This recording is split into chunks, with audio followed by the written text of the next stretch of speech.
What is the biggest lesson you've learned about winning so much over the last couple of years that you didn't expect you would learn? Winning never feels good in the moment.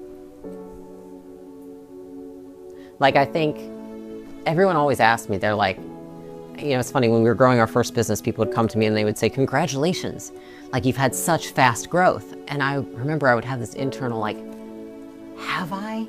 Because it's been so painful. And I think that the reason that winning's not for everybody is because winning is hard and because winning is painful.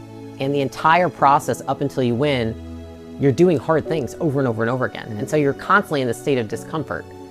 That's also why you win, is because you're willing to put yourself into that state. And so, you know, upon selling our first business, I saw a lot of people, and I saw that they didn't have a plan for what they were going to do next. And a lot of people who sold their first business, they were satiated with that sale. They were comfortable enough with whatever it brought them that then they didn't feel like they had to push themselves again.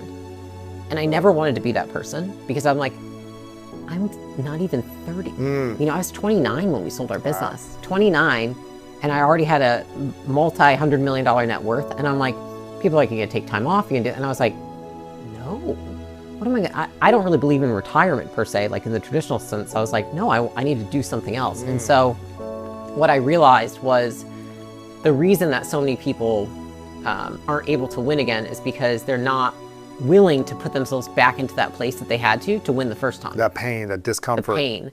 And I think that you assume that it's going to be easier the second time. The thing is, and there's a lot of studies done on this, which is like, it's not easier, you just know what to expect and you have more skills. That doesn't mean it feels easier the second time. And I will say, in doing and scaling very quickly acquisition.com, it doesn't feel easier. I just know what to do this time. And what I've had to do in order to keep winning is I've had to learn to love the process of being uncomfortable. And I've always wanted that for myself, because